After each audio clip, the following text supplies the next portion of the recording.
Good evening and welcome to Generation Movies on a cold night in February, wherever you are around the world.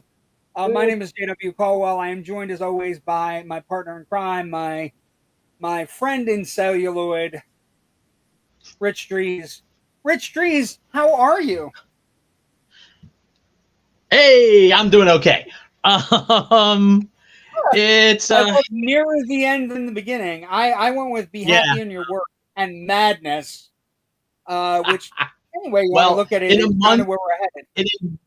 In a month, I'll be having another birthday, and if I'm still nearer the beginning than the end at this number, man, those last 30 years are gonna suck.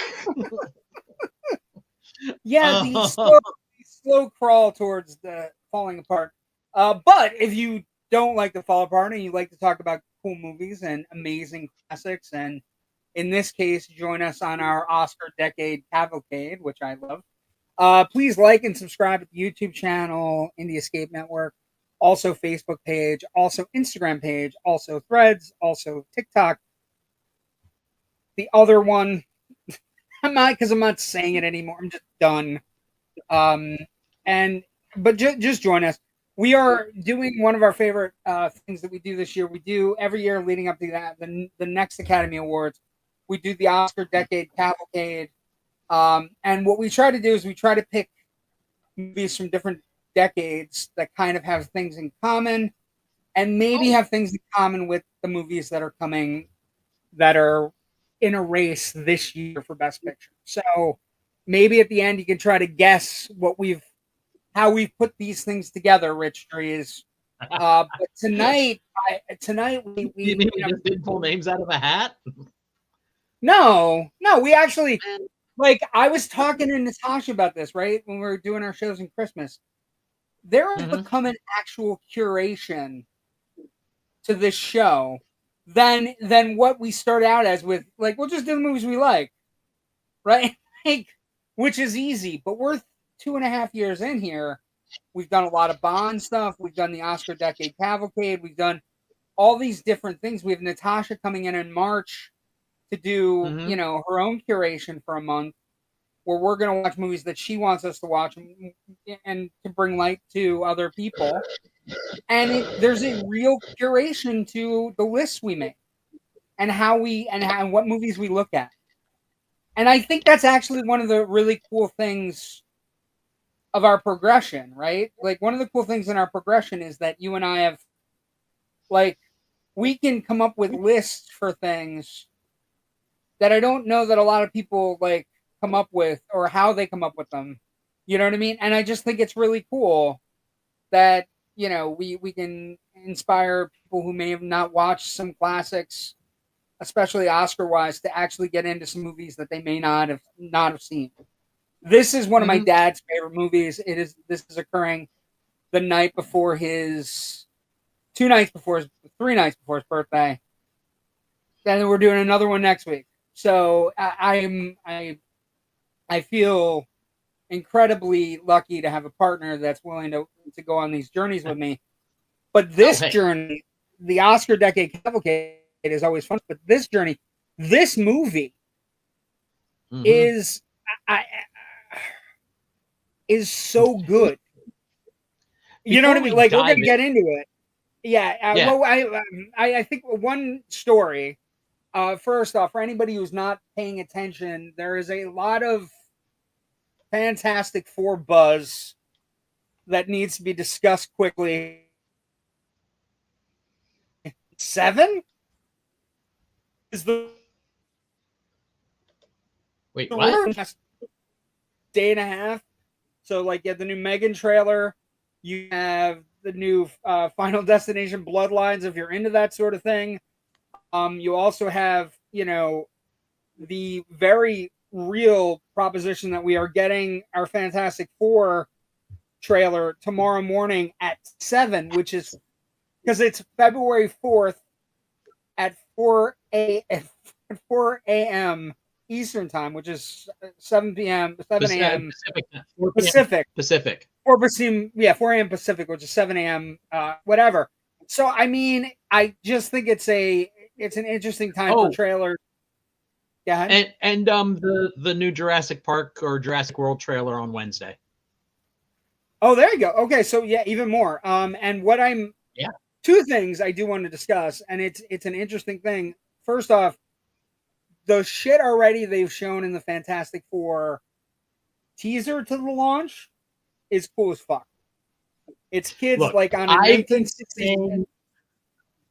For years, going on decades, plural, that the proper way to do a good Fantastic Four movie, set it in the 60s, in that kind of like Camelot retro era or Camelot era future. Kennedy style. Yes, Kennedy style. Yeah. Yes. And this is the logo they put out today on the internet, which is absolutely AMC Theaters dropped this today. Richard Storm, Grim Storm. You know, like it's beautifully simplistic, almost as simplistic as, you know, the Superman stuff that's come out. And you don't have to, don't mess this up. I don't think they're going to. But I'm just So let me ask you a question. Yeah. Okay.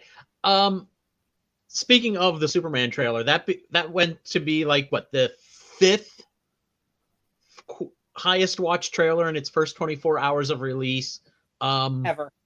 Do you think Fantastic Four will beat that?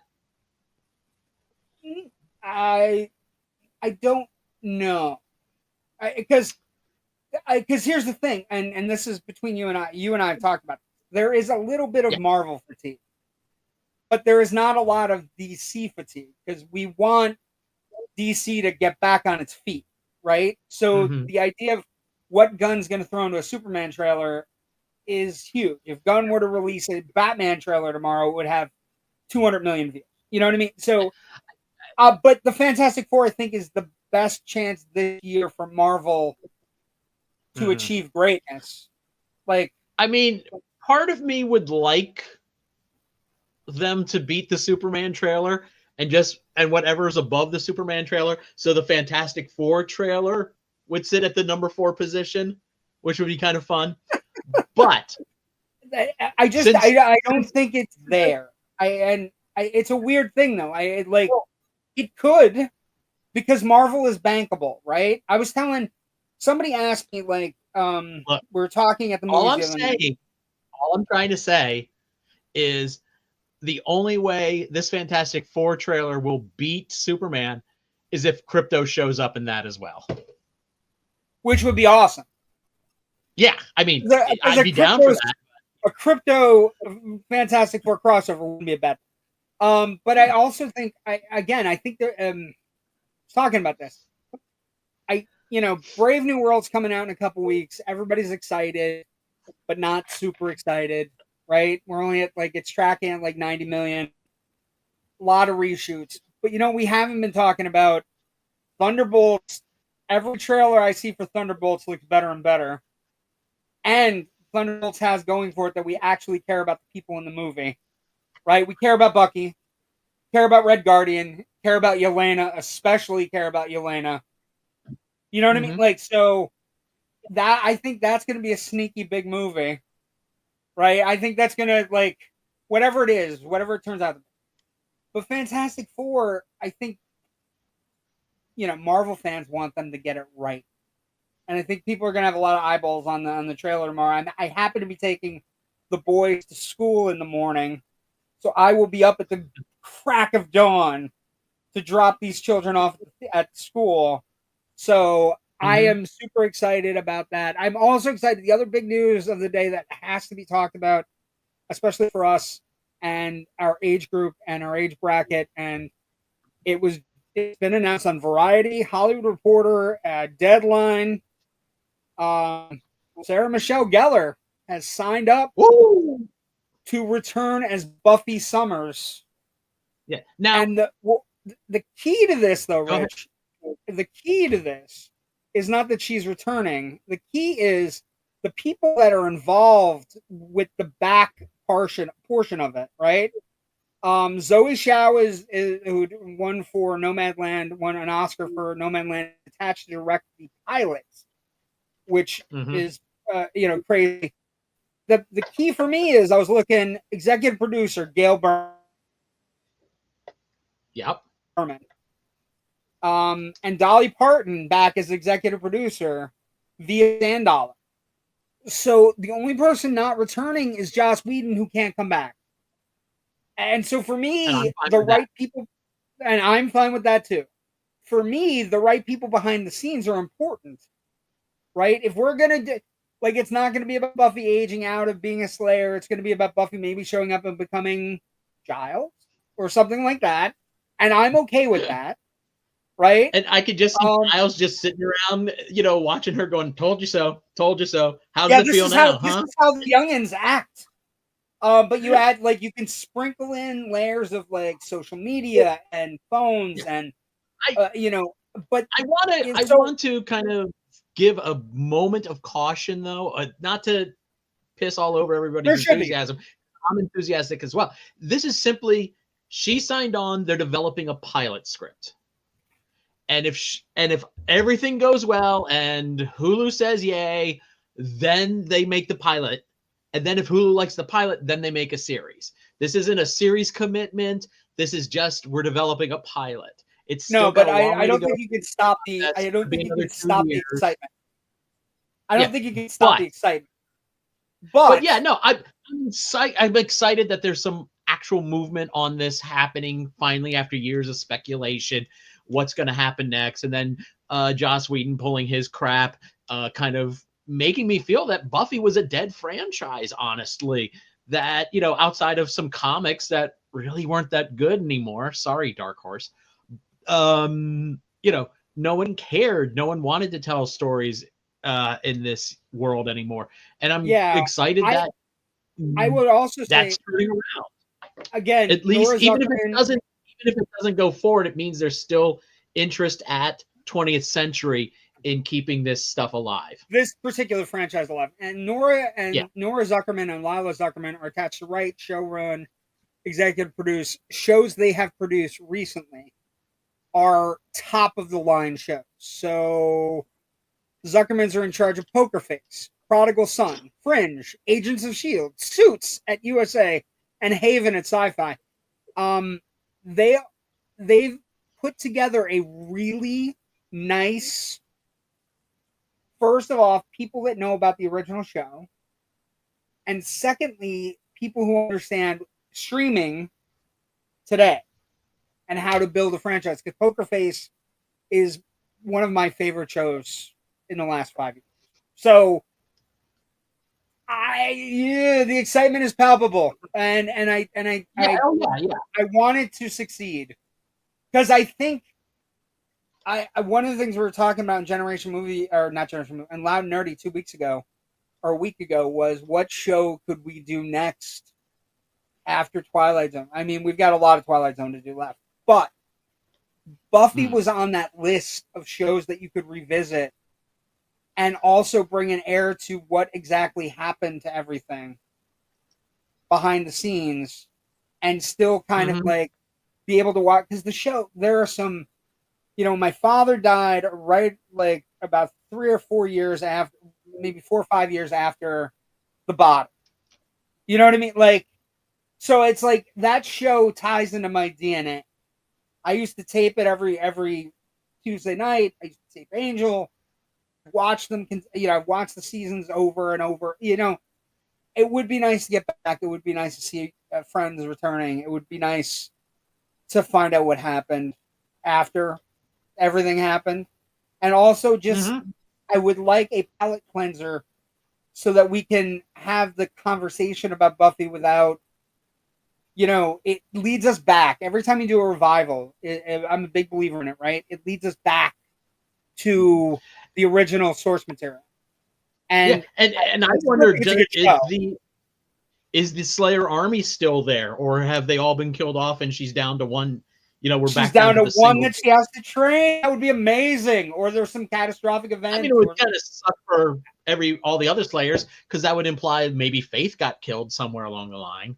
Along with some of the other. Let's not talk about Faith getting killed. Let's talk about the hope that we get as many returning people from the Buffyverse as humanly possible, and including giving second chances to people that maybe got bum bum deals. Charisma Carpenter, you know what I mean? It deserves a second chance. You'd have to retcon a couple of things about her departure from the franchise, but hey, it's fucking make believe. You can come up with something. Let's do it. We have one character that was a fucking demon that ended up like falling in love with one of the humans. Come on. Well, she got killed in the final episode. I don't care. I want Anya back. So anyway, good evening, gentlemen. Good evening, Joe Ridgely. Good evening, friends. Hey, Joe. Ken. Hey, brothers. Hey, Sean Smithson. I love Sarah Michelle Gellar's Werewolf show a couple years ago. Wolfpack was awful. I hated that show so much. I called it the stupid wolf show, not because it was about wolves, but because everything in it about wolves was stupid. I did not like that show at all, but I loved her. Be cool if the original Buffy movie was involved. Well, maybe that would be really tough. The original Buffy movie is canon to the series. If you remember in the first episode of the series, when she's moving to Sunnydale, she makes reference to having moved here from Los Angeles because she got kicked out of her school for setting the gym on fire during prom. So canon. So technically, that movie is canon. What happened to Sutherland's? What happened to Sutherland's Watcher? There's so many questions.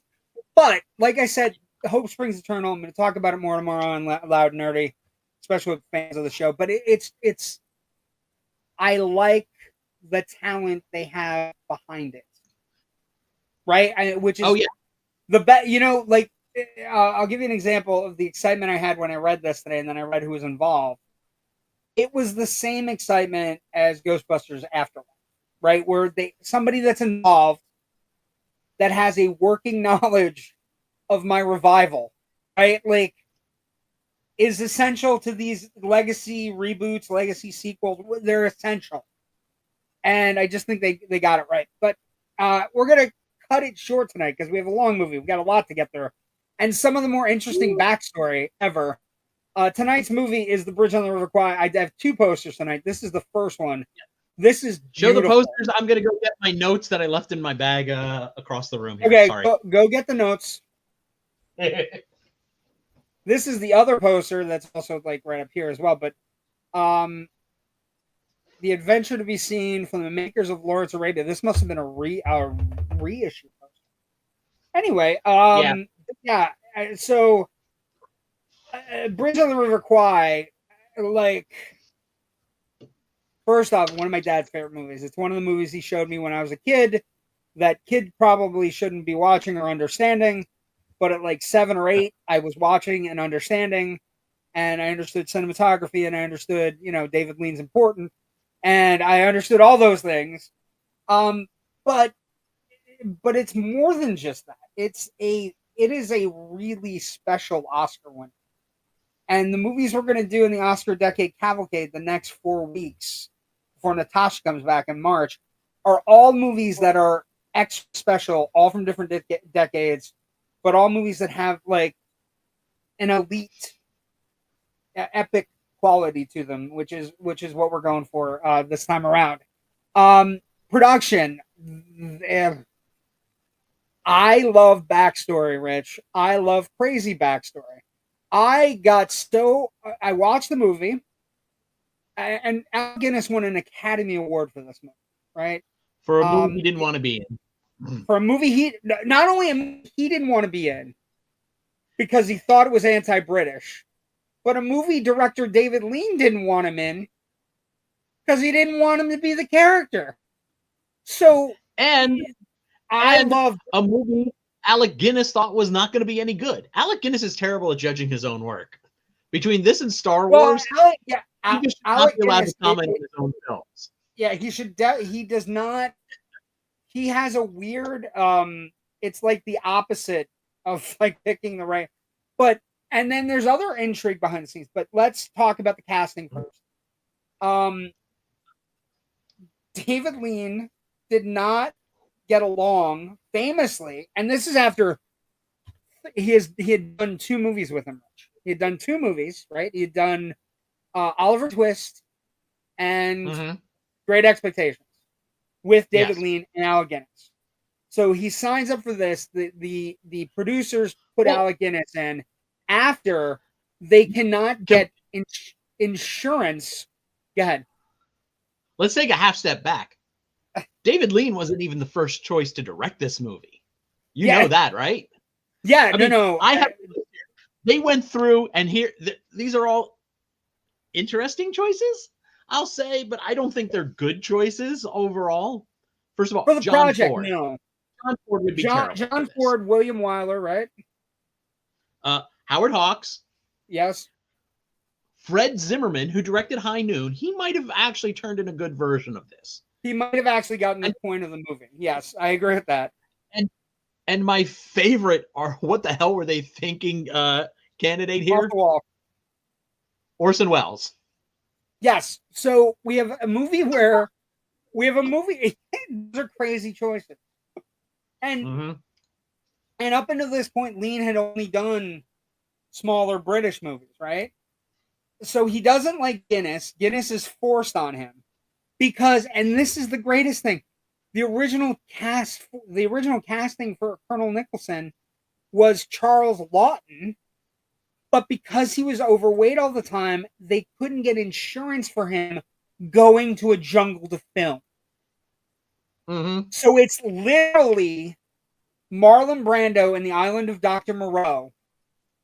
Not get it, like it's that kind of crazy where you're wearing an ice bucket on your fucking head. And Lawton later said like it wasn't a big deal, right? But he couldn't get the insurance coverage, so Guinness and Lean got off horribly, as well as many of the British actors, because the British actors felt the book by Pierre Boulet, right? Was anti-English, anti-American, anti-whatever, and they were super upset about it. And that's not even the craziest story on the production, right? So Guinness and fucking Lean are going at it. Lean tells him he wants the character one way. Alec Guinness says, I don't see the character that way. I see the character a different way. I'm going to play it whatever way you tell me, but I'm also going to play it my way. Because no fucking actor wants to hear a director's take on it, especially when they're fighting. And so you have this battle of wills that is like, that doesn't even cover that this movie is an impacted blacklist movie. Right? Well, so you have Guinness and Lean and British actors fighting over the story. You have okay.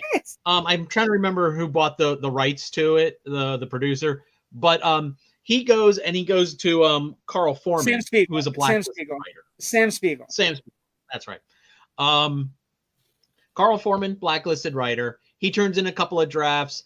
They move on to Michael Wilson, who also does a couple of drafts. Also blacklisted.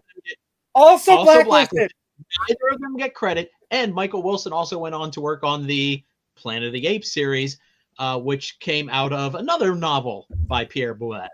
So, I like that Pierre little Boulet, bit of who doesn't, and this is where it gets kind of funny, and I didn't know this before we picked it, with all the controversy over a movie being directed by somebody that doesn't speak the same language. Pierre Boulet doesn't speak English. He gets the credit for the screenplay that theoretically also could have been written by David Lean, but also had Foreman and Wilson, who never ever get credit for it until 1984 when they get Oscars after the fact because of the blacklisting. So this movie is a fucking mess. Terrible time in Blacklist was a terrible time in American history. Horrible. And we probably as a nation should kind of brush up on some of that stuff. You mean because we might relive it again? Oh, sorry. Sorry. Who knows? Maybe. Who knows? Maybe. Anyway. But yeah, so like the stories behind this movie are so engaging and amazing. Like you have two blacklisted guys writing a script. The French guy takes credit for the script. David Lean complains about also helping to rewrite the script. David Lean's fighting with his lead actor. and other actors in the group. Enough so that it gets so heated, Rich. I don't know if you've heard the story, but I was reading this just online and figuring out the head title of the article is the dysfunctional relationship between David Lean and Alec Guinness. And one of the things he says to all the British actors at the end of their filming, as William Holden is coming in to film his portion of the movie, is, now you can all fuck off and go home. and it's just it hits a fucking fever pitch. What's funny about that is Holden was not the first choice for that role either. Do you know? No, but Lean loved Holden so much. Mm-hmm. And Holden. Do you know who they were looking at first? Who were they going to get? Rich? I don't. Cary Grant. I could see it, but it's a total. I kind of can. I can totally see it, but I also I can also not see it because, and I say this with the utmost efficacy about this movie. William Holden, this is his best performance in any movie. Oh yeah.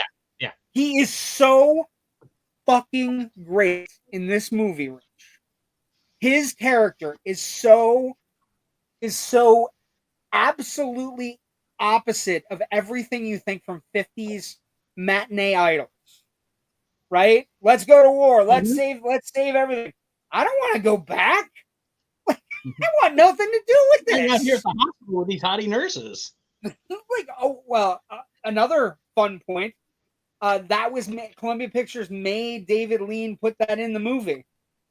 It was not in the original script. They said there are not enough white women in this movie. We need a sequence with William Holden on a beach with a nurse. True statement. That is also something I dug up in the David Lean biography. He called it, I believe he called it one of the worst decisions I've ever had to do. I've ever had to film. And then you get David Lean almost dying on set. Well, there's one other thing about Holden's casting I wanted to hit on. He struck a deal. The greatest, yes, I was going to talk about one of the greatest deals. And actually, he was the second actor to ever get this kind of a deal. He got a percentage of the gross profits of this movie. He got 10% of the gross, not 10% of the net after they write off everything else and never allegedly turn a profit. He got 10% every single dollar that came in through the ticket window. Do you know why it happened? Do you know why it happened? I'm not exactly sure. I mean, Jimmy Stewart was the first person to get this deal. I'm not sure how this happened, though, for Holden. So Columbia had him under contract.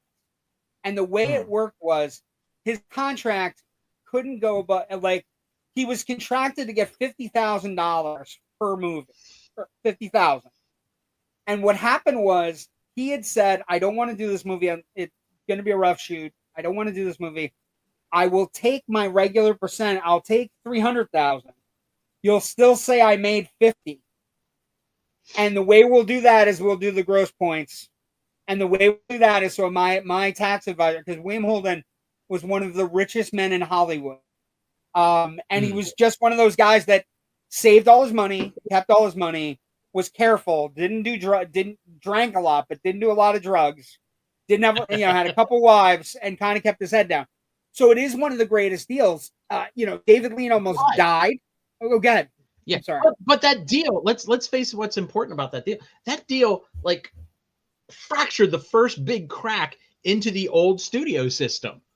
I mean, we were starting to see the rise of some independent producers and things anyways, but this was one of the really first big blows struck by an actor against the studio system that really would allow everything to kind of explode and lead to that first bit of indie revolution in the mid to late 60s, 10 years after this movie comes out. It's absolutely one of the, when we talk about the Jack Nicholson Joker deal, this deal in 1956, when this deal occurred, that deal was the Jack Nicholson Joker deal that you and I have talked about for the last 30 years, right? And and so like he was smart. He knew exactly what he was doing.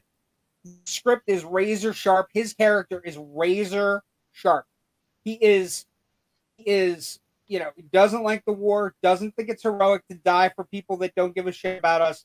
Like, he has all these things going on. It is I was watching the movie, Rich, going, I don't know how they got this movie made. I don't know how they got this movie made with this kind of, like, and again, you realize it. It feels like a movie from 10 years later. Yes. The mid-60s with an anti-war statement like this definitely feel, yes, he's not in Korea. He's a shock. Right, and fucking Shears, the character Shears, is an anti-hero of epic proportions. He is, he doesn't want to be there. Like, there's a moment that is so great. He's sitting on the steps with Jack Hawkins, and they just landed. One of the people have already died. They're going to do a 4-unit commando thing, and women are going to be carrying their stuff through the jungle. And William Holden is already pissed. And then he says, the guy, Jack Hawkins is talking to the guy who's going to be their guide, and the guide says, "We can't go the route you came out because you have to go around because there's more patrols." And fucking Holden is just sitting there calm as a cucumber, and he's just like, "So let me understand this. We're going to a place that I've been to once, and we're going away that I didn't go. Tell me again why I'm here." He's got a point. And he's, not only does he have a point, but he's like, also, I throw out to you, like, some of the script decisions for him. He's somebody that's impersonated an officer. Somebody that has, like, there are so many checks on his fucking character. In the 50s, if you were making a movie about a commando unit and you make this movie, I think Will Holden jumps off the screen because he's so goddamn cool. But at the base, when you're looking at it, he's very anti-war, and he's very anti-hero. He's like, I'm going to talk about it in Legacy. I would say the whole bit about his character impersonating an officer is excused by the movie because they said, "Hey, I had to do it because I knew they would treat officers better." And the British guys are all like, "Oh yeah, that's fine." They didn't give a shit. I mean, obviously they didn't give a shit. They don't give a shit because the Americans are like, "We're going to get rid of that if you go on the mission. Don't worry about that. Yeah. We know you've impersonated an officer. Don't worry about that. You go on the mission, everything's fine." But let's talk more about production. Everybody exists in, like, these weird morally gray areas. Obviously, Nicholson not morally does. Gray. I think it's morally gray, but it's also, everybody in this movie is morally gray, and also there is a weird. The screenplay is so sharp about how we view heroics, how we view, society, right? A civil society doing the right things. There is a moment, when fucking Alec Guinness brings out his little Geneva Convention book, and Saito's like, "You're in the fucking jungle." Like, he's looking at him like, "What are you doing?" And he takes it, and he said, like, and you can tell it's going to be a bad scene for Colonel Nicholson, because he takes it and Nicholson says, "I assume you know how to read English." At which point Saito says to him, "I assume you know how to read Japanese?" "No, I don't." This film is very confrontational with upper class British pretension, upper class British bigotry and prejudice, and it frankly, I can see why some British people were insulted by this. But that it didn't cause them to have a moment's self-reflection as to why they were insulted is worse. Is even worse. Yes. Is even worse. Production. So let's finish production because then we can get into the gist of it. 251 days. Yes, a long fucking time. It's an international co-production. They do it. It takes forever. They go out in the middle of nowhere. They go out into Ceylon, Sri Lanka, by the way, now.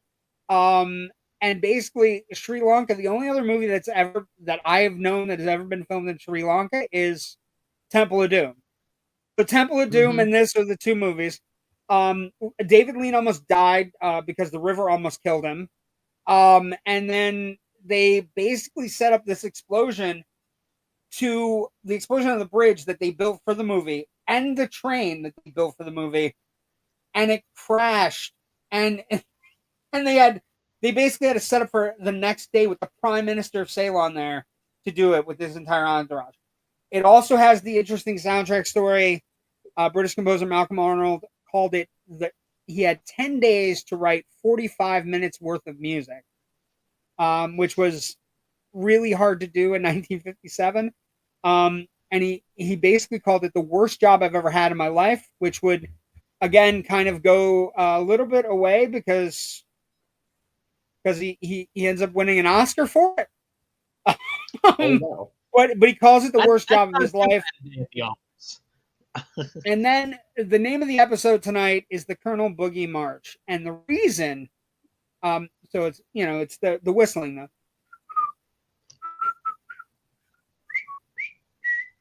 Yeah, exactly.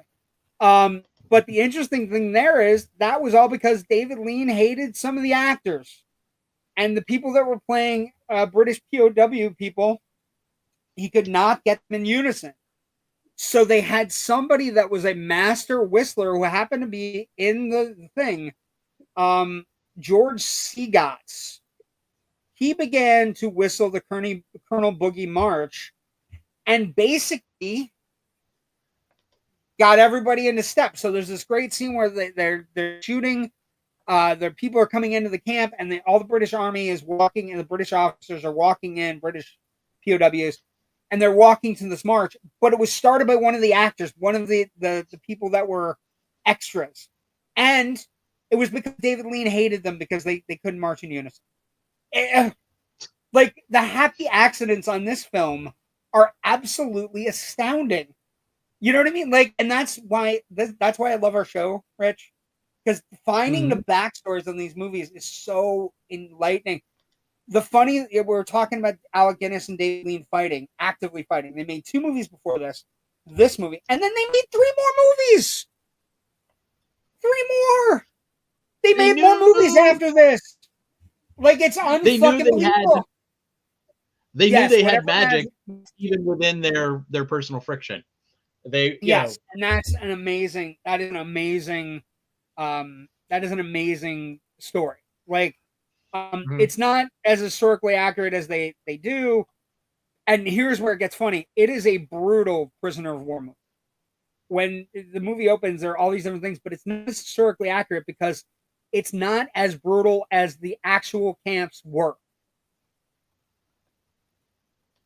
So, the movie is brutal. I was going to say, Sean has a nice thing to mention in the thing here in the chat. If you could pull that up for a second, because I want to piggyback on that. Hayakawa was great in this too. Great Japanese actor. He's been in some great old movies like Swiss Family Robinson, Arabian Night. I watch a lot of old movies with my grandparents. He is fantastic. He is really good in this movie. He was also, his career stretches all the way back to the silent era, where he was like one of the biggest leading men. He was like the leading Asian actor in silent pictures out of Hollywood. And then at some point, as the talkies came in, he kind of left Hollywood for a while. He never really talked about it. Then he came back later, thankfully for this. This movie and The Great Escape are my father's favorite movies. My dad was a John Wayne person. The Searchers. My dad's top 10 is somewhere around Searchers, Man Who Shot Liberty Valance, Prisoner of Kwai, Lawrence of Arabia, Great Escape, Guns of Navarone, Dirty Dozen. That's it. That's the list. But this is one of the movies my dad showed me, along with The Great Escape and Guns of Navarone, and like they're all like Columbia was making bangers in the 60s. Like Columbia is a studio we look at now basically as owners of like Spider-Man, making bad Spider-Man movies and sometimes good Spider-Man movies. But Columbia in the 50s and 60s were making epic, Oscar-winning, like just incredible movies. Sessue Hayakawa is so good in this movie. He is also, and this is a sad thing, has to be discussed. He's the only. This movie won 7 Academy Awards, nominated for 8. He lost supporting actor that year, and he basically lost. And he was the only loss for this movie. So this movie won 7 out of 8 awards. And he lost to, let's see, Red Buttons in Sayonara. Oh, for God's sakes. It was a tough year though. Hold on. So you got Red Buttons. Red Buttons in Sayonara, Vittorio De Sica in A Farewell to Arms, Sesue Hayakawa in Bridge on the River Kwai, and then Arthur Kennedy and Russ Tamblyn, both from Peyton Place. Ooh. So a brutal year at the Oscars. Just lots of fighting. Honestly,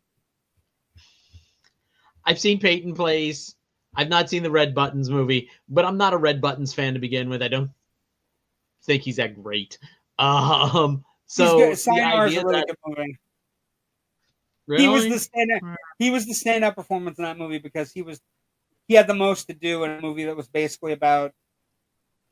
It's hard to explain the movie, but basically he was one of the people that falls in love with a Japanese woman and wants to bring her back to America, and that was his story was within the greater context of the film of we did what to Japan anyway. But we could have given it to an actual Japanese actor though. So so we instead at that time Red Buttons had never done a serious role, so that's what it was the Robin Williams effect. Like we're not gonna give him for comedy. We're gonna give him for something else.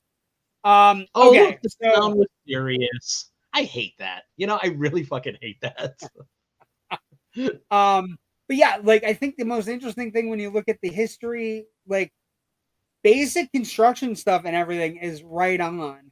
Although one of the reasons British people hated this book and hated the movie a little bit was because the themes we're going to talk about in a moment, not historically accurate, that British would go out of their way to show how efficient they are by building a better bridge for Japanese people to cause more chaos.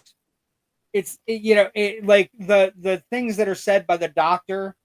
I think I want to say Major Clifton basically keeps on telling him, like, why are you trying to build a good bridge? Don't you want it to, we wanted British efficiency. Who gives a fuck? Like, stop that shit. Anyway, box office. Rich, 1957. This was number 1. This movie destroyed things at the box office in 1957. And I mean, laid waste. Massive commercial success. Highest grossing film in 1957 in the United States and Canada. Holden made a good call. And the most popular British film at the box office that year. According to Variety, film earned a domestic box office revenues of $18 million.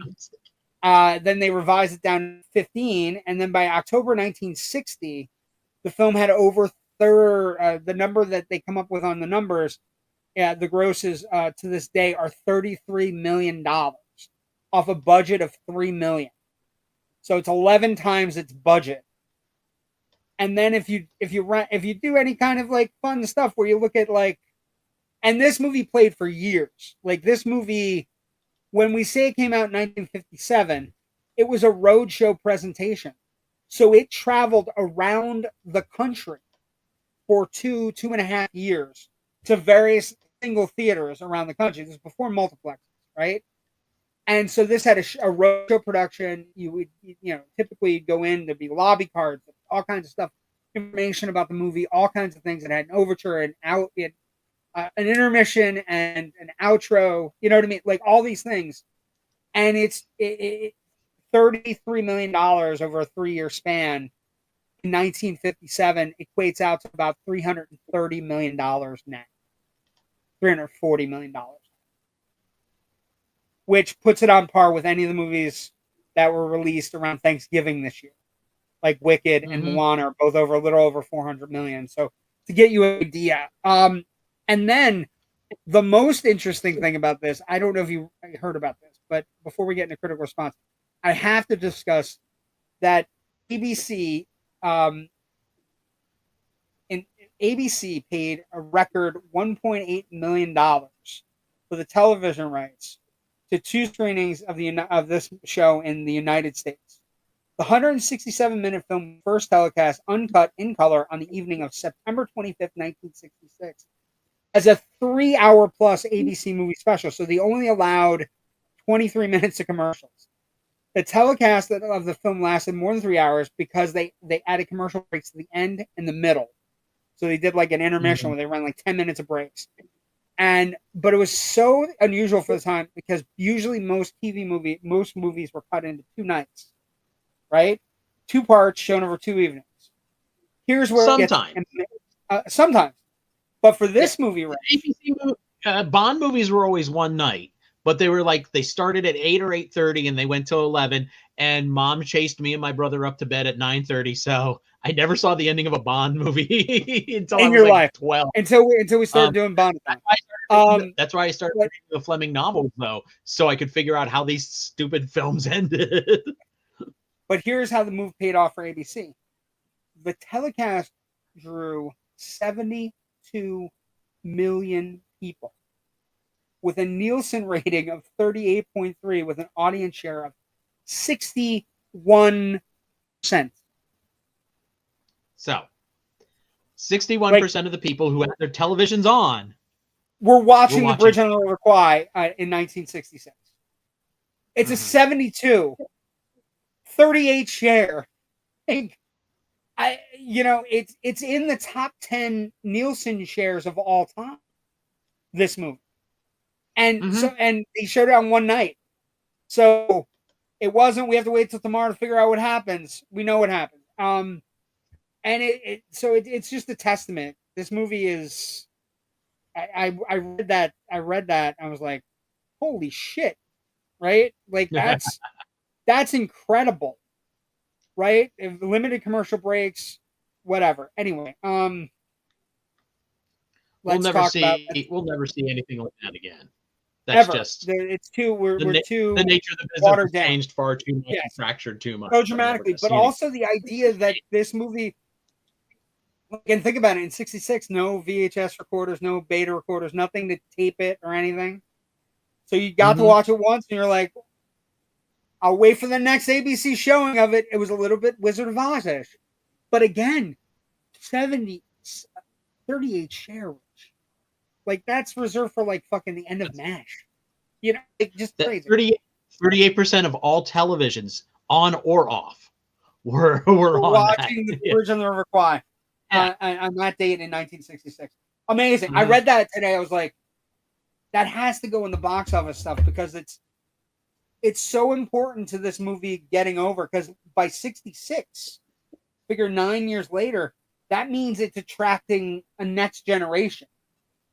Right? 57 is 66, right around the time when my dad's growing up. Like he was born in 47.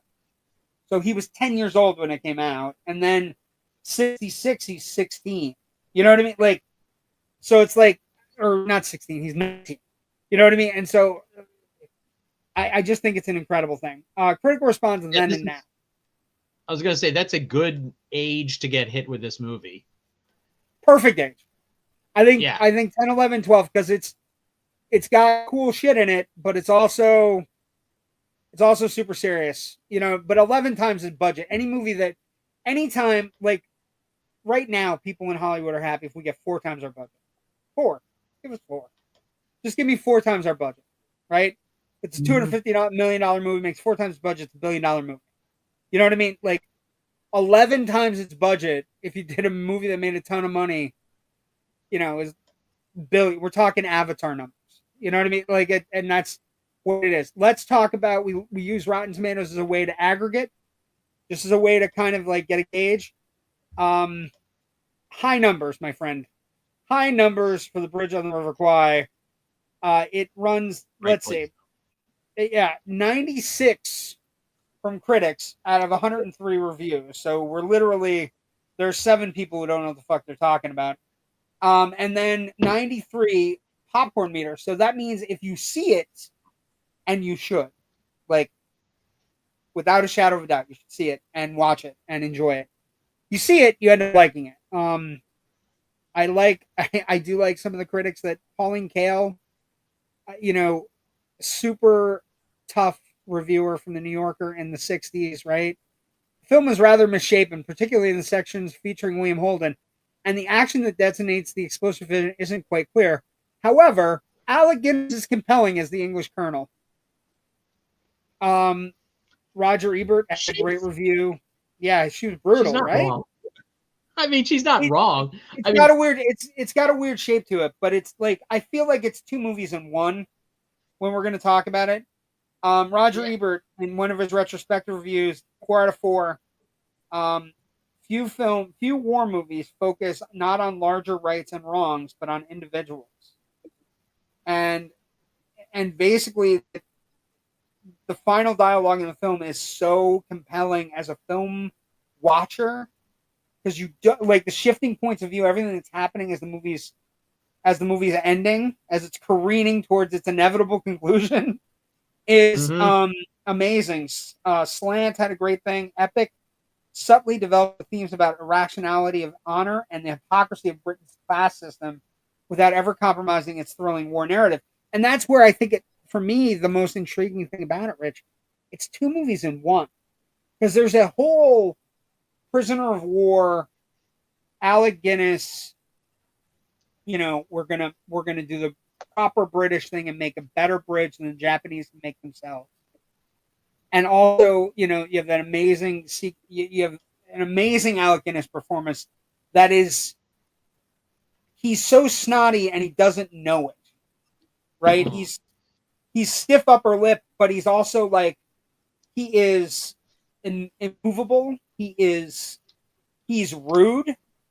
Like if you're in a British prison of war camp, Rich, I don't know that you treat the person that has your life in his hands as disrespectfully as Alec Guinness treats Saito, right? Like there's not a sequence in the movie where he's not disrespectful to him. But the performance is so good because he's coming from a place of being a good person, but he's also just so like I could easily see Americans watching this movie going, whatever. I don't get it. And William Holden is so like that's a separate movie, right? He does the prisoner of war escape thing, and then his movie is irascible rebel kind of anti-hero drawn into a man on a mission movie. Yeah. Right? And that movie works remarkably well. That movie, like if we just had a movie about a bunch of guys going to blow up a bridge, it would be amazing because it's really good. It's dark. Like the kills are fast. Everything is very like, the idea that women had to become the people like breadwinners in the small villages in Asia during World War II because the Japanese stole all the men. There's all kinds of stories to be had there. But it works. That is in a completely different movie. But it works because what's set up at the beginning when Holden and Alec Guinness come face to face is two different versions of where we're at. Like you want to keep using civility, you want to keep using all this other stuff. I don't know if you realize I just got out of like burying like 7 people. This place is a hellhole. And also, you're not going to get anything from that guy because that guy over there is dangerous and he kills people. And then you get Alec Guinness just kind of like, I'm not going to do it. I'm not going to do anything you tell me to do, and I'm going to get put in a hot box. I was thinking about that sequence where he's taken out of the hot box and he has to go negotiate. And I was reading up on it because I read up a lot on Alec Guinness after watching this movie in the last couple of days. And he basically, that whole performance of when he came out of the hot box was based on his son who had polio. Polio's in the news again. And, his son couldn't function. Polio's in the news again. I don't know if you're paying attention, but polio's in the news for all the wrong reasons. And I found it really funny that Alec Guinness talked about the strength his son had when his son was trying to get out of a wheelchair. and that's what he used as what he was going to do. The performance is great. I would also argue Holden's performance is great. Like, I think it's really interesting that Guinness won an Academy Award, but Holden, nope. It reminded me a little bit of like the Philadelphia thing where Tom Hanks wins an Oscar and Denzel Washington, you get nothing. I got nothing for you. Holden was crying into that 10% of the gross all night long. Because Holden was one of the coolest cats in Hollywood, right? I mean, oh yeah. If you've even seen like what's the pizza movie? Licorice Pizza. William Holden is supposedly the famous actor. So had a lot of women, drank a lot, made a lot of money, and was very rich and wealthy. But the movie is like the cinematography, everything is so far the fuck up here that when you're watching other movies that are trying to be epics now, you utter things to yourself like, yeah, we're only a couple of years into like widescreen, the various widescreen formats. So obviously this is where they're really tricking out their photography, making sure like you're capturing every teeny incremental shade of color in a sunset, all those kind of things, because it's going to look beautiful, and that's what's going to draw your audience away from television. Because that's the whole purpose. Funny enough, putting big pictures on a big screen makes everybody happy. Shocking. Yeah. And also just the framing of a bridge, which is a very horizontal thing to begin with. Yeah, would have looked terrible in that standard Academy ratio frame. So it would have looked terrible. This movie, if anything, this movie, the concept of this movie, the title of this movie is made for widescreen. And so you're going to take as much advantage of compositionally and, your color and everything else to make this a beautiful, beautiful looking movie. And it is. There are at least 10 to 15 amazing shots of just like, I don't even know what I'm looking, but the one I was focused on. So when William Holden escapes and he kind of gets set off in the jungle and he's struggling. There's buzzards everywhere. And there's a sequence where he looks up into the sun and then his head drops and then the sun is photographed against the backdrop of his body against the sun. Like it's so beautiful and so opposite of what a normal shot of somebody downtrodden is, because it's looking up at somebody. Usually that reflects that person's on top of the world or whatever. But in this case, it's aspirational. It's aspirational. Yeah, it's just like he could fucking die. Like it's and there are so many shots like that in this movie, and the script is so tight. Like it's like two different movies into one. I think that's why people love it. Right? I think you get two movies in one, right? You get a very interesting kind of like how people react to being prisoners of war and how people want to take civility into something that might not be civil, right? True. And then you also get the Man on the Mission movie that everybody loves. Everybody wants to do a Man on the Mission movie.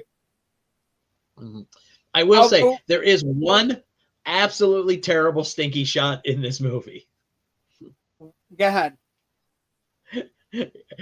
And I think if you've known me long enough and you know where my taste in certain things that will always make me laugh lie, you will know Go ahead. that the shot I'm referring to is the shot of Holden falling into the river, because it's very obviously a really crappy dummy, and really crappy dummies are comedy gold, and I will laugh every time I see one. Yes, they could have literally put the Skywalker sound stream behind it, and it would have been fun. It would have been. It was. But anyway, no, it's terrible. It is a terrible shot. I would also argue that the sequence with the sequence on there are two sequences on a beach that are like William Holden, like being like, I'm the coolest fucking guy in Hollywood, right? And it's like he's trying to he's trying to hook up with like a British nurse, and it's out of place.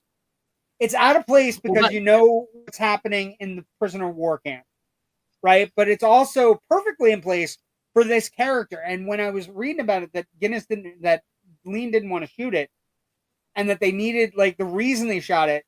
But I think the interesting thing is Holden takes it and runs with it, right? He takes a really bad scene, which is him trying to hook up with a hot nurse, and then offering Jack Hawkins a martini on the fucking beach at a hospital.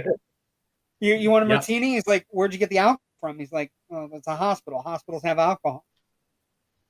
Like so matter of factly, like how the fuck did you not know hospitals have alcohol, dumbass? And so like Holden's character, the more I thought about it, like I love Guinness. Guinness is great in this. But the more I think the reason American audiences fell in love with it is because Holden doesn't want to be there. He's like, this is hard. I don't want anything to do with it. You hurt your fucking ankle. In 3 days, you're not going to be walking. And he's like, yeah, but we got to skip off her lip. Let's do the mission. And fucking Holden's like, whatever. Just shut up. And he's just great. We're taking a break. I didn't order anybody to take a break. Yeah, you can't even fucking walk. You know what I mean? Like, he doesn't say fucking, but he's got the snark. Yeah, you can't even walk. Like, you didn't give the order. Like, and then the whole thing with the women carrying stuff, and Holden's like looking at him like, I can't believe we have women carrying our shit. Like he imbues this American who doesn't want to be there. Right? But at the end, he does what all the Americans in great action war movies do. It's like, and I do like the end, the last 5 minutes, Rich, is fucking tense. Like you can hear the train, like it is superb. Just the train whistle. The whistle, just the train whistle, right? Just the train whistle, and then like ever so close, and then also like just the way it starts. It starts with Jack Hawkins waking up to the women giving him food, and he looks and he goes, "Oh my God, the river's gone down 3 feet since last night." And you're like, well, what does that mean to us? What does that mean? And you're like, then you start. It so reminds me of the. It's a great way to ratchet up the tension, but for me,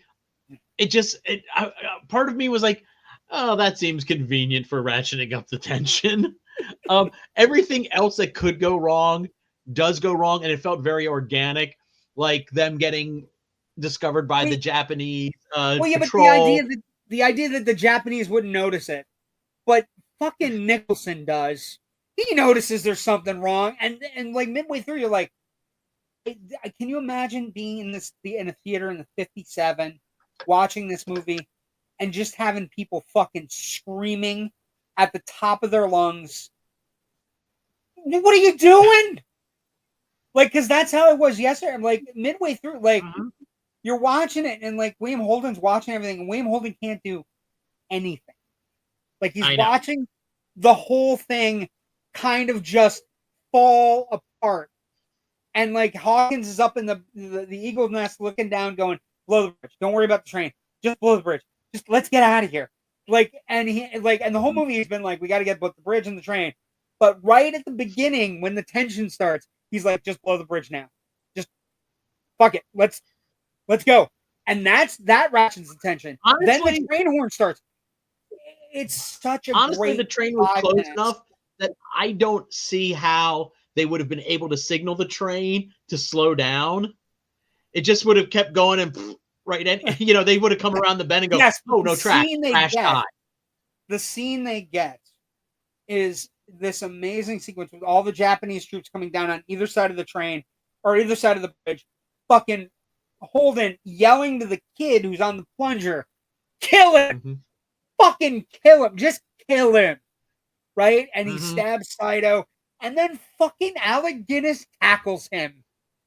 It's the most, like, I could easily see in 57, everybody in the theater screaming bloody murder, like absolutely losing their mind, like an Avengers movie, right? And then, you know what I mean? And then Holden jumps up, and Holden's got like, the beach bod. He's got the gun. He's wearing like the short shoes, short shorts, and he's running across the river trying to like, and he gets shot and he just falls and he dies a horrible death, like just a not even heroic death. No. Right? He dies. He doesn't do anything. His death helps nothing, but he tries to do the right thing. Right? I was thinking about how sad it is. What's important. Yes. Yeah. It's the action, not the result, that gives his character the redemption it probably needed. It definitely needed. He's a bad right man. I just had a funny thought. Basically, the fact that Nicholson, uses the excuse of, well, this will give the troops something to do, and if we play along, we'll get fed, so no one will die of starvation or disease. This is a survival. It's all bullshit. This movie basically posits that if you torture someone, they'll go along with you and build a fucking bridge for you, even though you're enemies in war. They will, if Nicholson was really like, okay, I saved my men, I did what I could to save them. Oh, oops, somebody's going to blow this up. Well, I'm just going to walk off the bridge here and kind of go stand up to the side, watch the fun. But no, he doesn't. He keeps it going because he was broken by the torture. Yes, well, that's the key. The key is he's broken by the torture, but he also won. Both the people, Colonel Nicholson and Saito, by the end of this movie are broken. Saito has talked about, like, if I have the bridge built, I'm going to commit harikari. Right? I'm going to stab myself and kill myself. So, and he's looking like he's doing it anyways. And midway through the movie, Nicholson, the way Nicholson treats him, eventually gets him to the point where, during the movie, Saito, who runs the concentration camp, who runs the prisoner of war camp, has a breakdown crying sequence where he just starts crying into his pillow of how bad this guy is treating him and how he has broken him. So it's all about broken people. Like, I think that's one of the more interesting sides of the movie, is that it's all about broken people. Oh, yeah. Including Holden, who eventually gets to the point where, he dies. He dies right at the foot of fucking Alec Guinness, and Alec Guinness says, "You." And Holden says, "You." And it's like, holy shit. Like, it's just one of the greatest endings. And then Jack Hawkins fires a mortar, hits fucking everything on that side of the water. And Alec Guinness, what have I done? We're here to destroy the bridge. What have I done?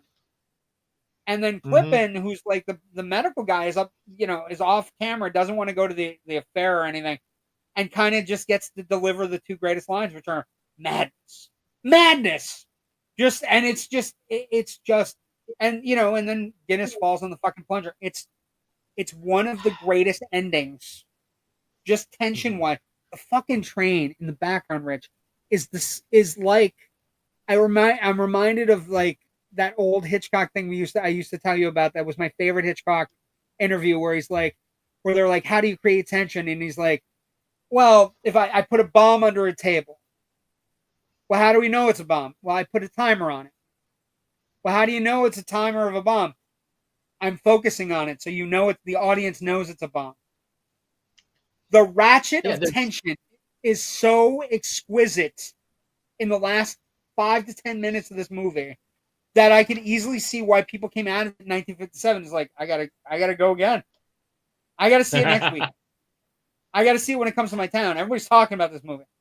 And that's the thing. This should be a movie they teach in editing classes, or at least this last 20 minutes. The last 5 to 10 minutes are absolute, like, because it starts like it's like any really great movie with the last sequence where things start like, or like the other sequence I was thinking about. Let's talk about Legacy.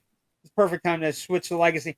I was thinking about perfect sequences, right? And the sequence at the end is literally, it should be taught at film school. And what I was thinking about was like The Untouchables. Like, that's one of my favorite, just the intricacies of the sequence at the railroad station, right? Where it's, it's the Odessa Steps reboot that De Palma does. but the sequence, the intricacy of like the kid with the card at the right time and everything, and the train whistle goes off. Like, but the train whistle, Rich, every time the train whistle goes off, you go, oh shit, train's closer. It is like, I like the legacy of this movie.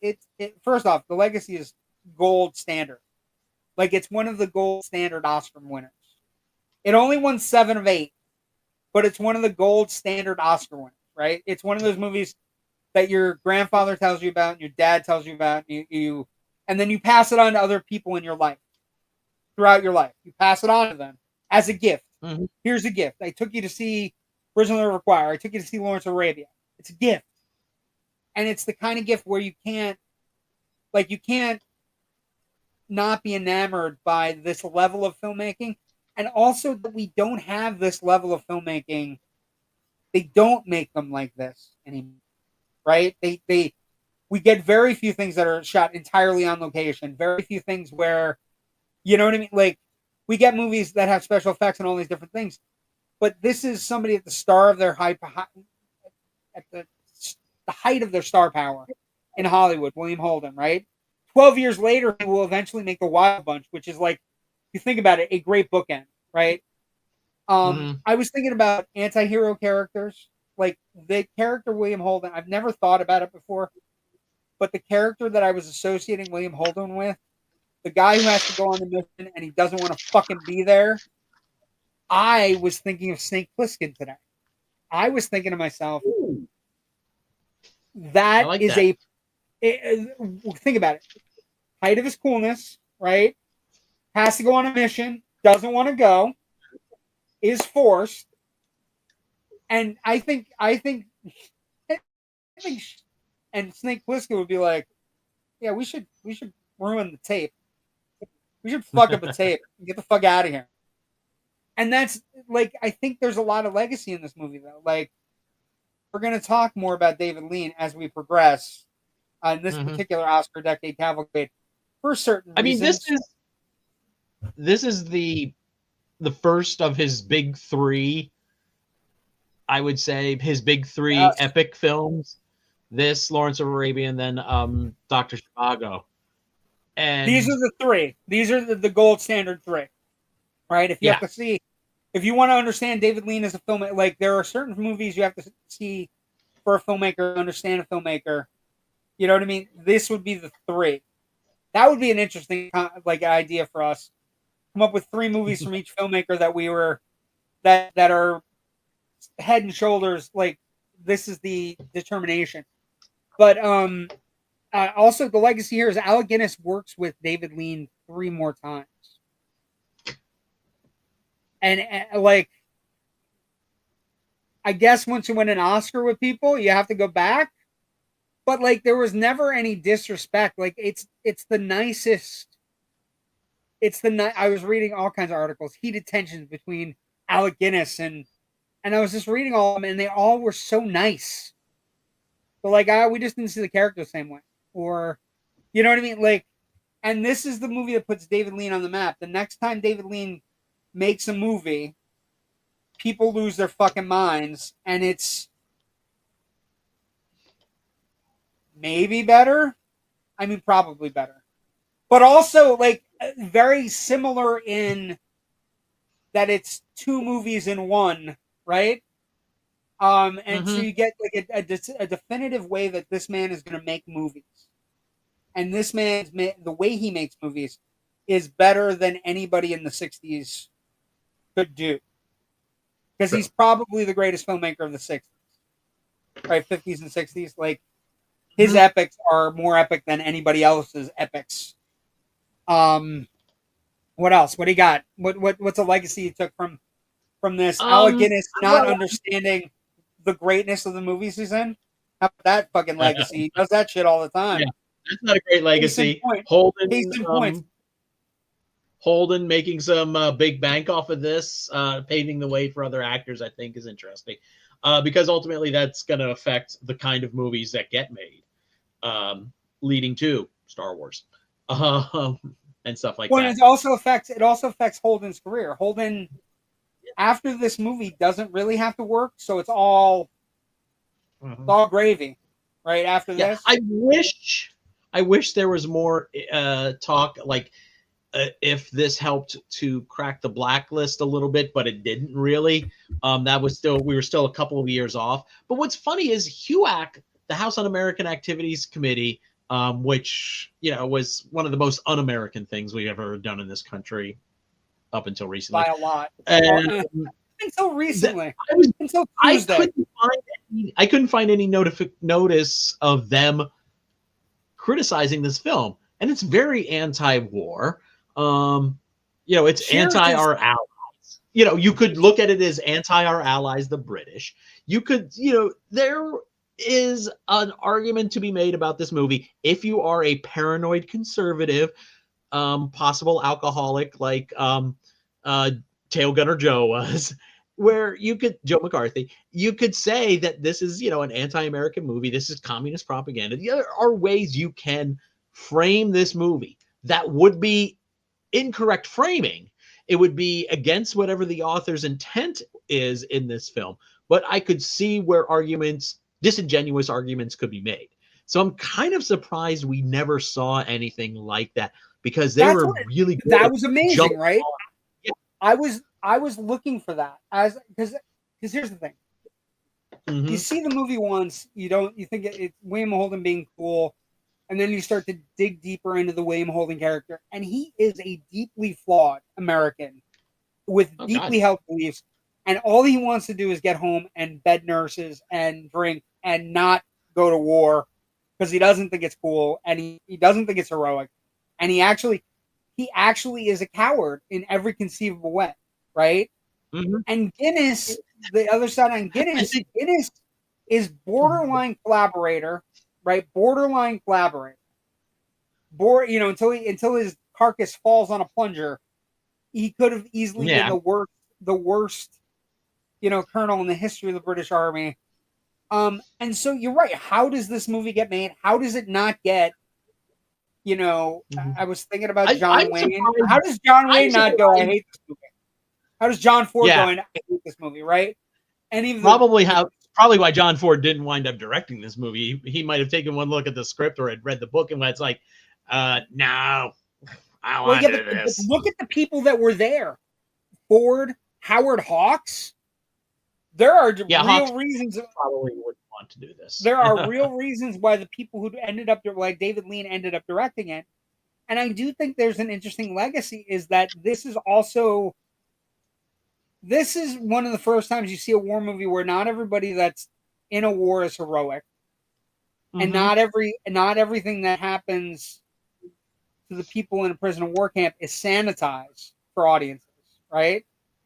Except that it is sanitized for how actually it was. But still, at this point in the 60s, 50s, we were not as looking inward to ourselves as we would, 5 or 6 years later, 62, 63, start to kind of look inward on ourselves. And so the legacy is also there for that as well. Like this movie could easily shape an anti-war person. Like if you root for the Shears character, you know what I mean? Like it could easily shape somebody going into the 60s and go, why are we in this war in Vietnam? Yeah, like it makes me wonder how this played in revival houses in the mid to late 60s during, as the anti-war movement was going on. Did people go, oh, I don't want to go see a war movie? And then if they went, they were like, oh shit, this is a great anti-war film. The horrors of war also it is subversive. And it's also like incredible about the hypocrisy of people in war trying to do a civilized war with war. Trying to be civilized with war is like a statement you get out of like 1984. You know what I mean? Like it's how can you have a civilized war? You know what I mean? It's because it's all carnage. But it is one of the truly great Oscar-winning movies of all time. Yes. And I am just happy to let's see what the comments are. And if you haven't alcohol seen it, would give you the poops. Laugh out loud. That sounds like something from Sean's. It sounds like something his dad or grandfather told him. But this is a great movie. 57 is our first decade of 50s is our first decade. Rich, we're going to go not too far into the distant future with the next movie, Rich. It's and we're also not going to go too far from this particular filmmaker because for whatever reason, we'll talk about. This is our next movie. This movie is called Lawrence of Arabia. This movie, if you like movies, it's a movie. It is one of the greatest movies ever made. It is by David Lean. It is David Lean at the height of his game. It is one of the singular greatest performances ever put on film by Peter O'Toole. And if you've never seen it, please join us next week. Watch it, and then watch us as we talk about it, because it is absolutely one of the great movies. Some pictures from tonight. I've always found like a movie like Lawrence of Arabia to be a good Sunday afternoon movie. Perfect. Now, granted, next Sunday is the Super Bowl. So if you don't care who's playing, and I don't, if you're looking for something different, find where you can stream this. It's 3 hours and 40 minutes. There's an intermission built into the movie, though. So hey, time it so your intermission you can flip over, watch the halftime show, then come back and watch the rest of this. It is exquisite filmmaking. It is one of my. I saw it and chill out movies. It's I have so seen amazing. It 4 times in theaters. I've only seen it once, but I drove out to Lewisburg. I drove out to Lewisburg to the campus theater. I saw it. I had the pleasure of seeing it in a revival house in DC that was 70 millimeter. Real. Oh, I hate you. I know. Well, you get a lot of stuff. I don't want to hear it. But my dad came down to visit me. I was at George Washington University for the one semester I was there. My dad came to visit me. We got on the train, went to see it in 70 millimeter. Just one of the great movie-going days of my life with my father. And then we saw it again. Wonderful. We saw it again in before he passed. We saw it again in New York, and then it was just recently brought back for one of the big events they did, and I took the kid I go to the movies with, Chris, who's in his 20s, who had never seen it. So I gave him the gift of Lawrence of Arabia, which is the best gift. The gift of classic movies is something we need to do. Another great movie. Yes, Sean. And we'll see everybody as we progress. Rich, where can people find you? What are you working on? What do you got going on? I know you got a lot of Sundance stuff coming. Yeah, I got a couple Sundance reviews. I saw 6 movies this past weekend. I'm feeling like I'm going to be writing about 3, maybe 4 of them. And that's over at filmbuffonline.com. We also have a Facebook page that lets you know when we post new stuff up. I also work on 2 other podcasts. The first is Film Scribes, the official podcast of the Philadelphia Film Critics Circle, of which I am a member. In fact, we're recording tomorrow night with a couple of our members our next podcast, which is going to be about the Sundance movies we saw this year. So I'm going to be doing a lot of Sundancing this next couple of days. My other podcast is called The Big Picture. I do that with the lovely and talented Natasha Magutsky, my very bestest of besties. We don't have a new episode coming for another week or 2. She's in the middle of a play, and then literally 2 days after she wraps that play, she's getting on a plane and flying to Rome for a few days to just chill out. I'm very excited for her for that. She's going to go to Cinecittà, which is the great Italian movie studio. She's going to go visit that and probably a few other things.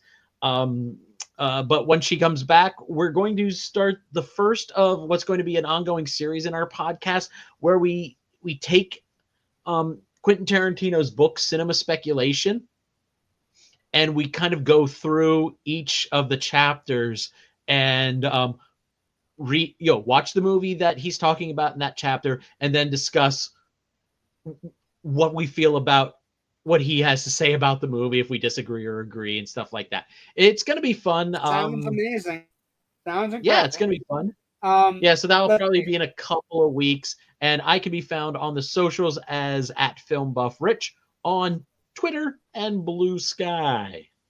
So you can find me, JW Movie Guy, Facebook, Instagram, Threads, Blue Sky, X, or whatever the hell we're calling it today, propaganda arm, whatever. Anyway, IMDb. You can find me all those places. You could also find me tomorrow night on Loud and Nerdy. But it gets better. Tomorrow night, Loud and Nerdy, it's going to be Jerry and Kyle and myself. But it gets even better because we have some guests joining us tomorrow night on Loud and Nerdy. We have, as I can't get it to work, because why would it work? We have Dr. Bill Slevin coming on, good friend of the network, good friend of our show, and I've met him a couple times. Scares me to death. He's a parapsychologist, demonologist, educator. He's been seen on Discovery Plus, Travel Channel, Destination America. We also have Joe Frankie joining us.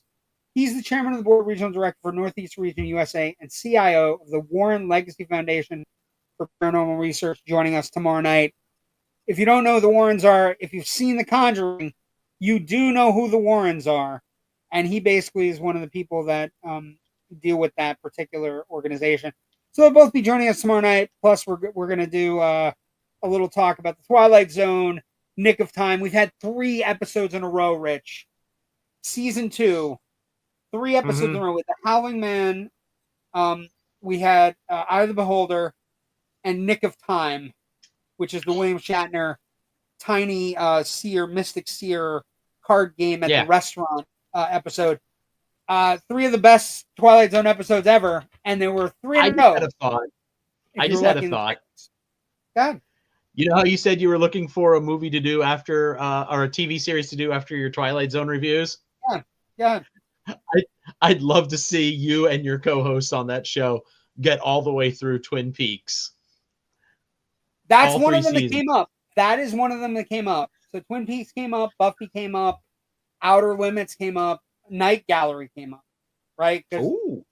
So, like, Night Gallery is interesting to me because Night Gallery, where Spielberg directed the first episode. Yeah, so we don't know. But join us on Tuesday. We'll talk more about it, but we're especially excited because we have, again, Dr. Slevin and Joe Frankie joining us.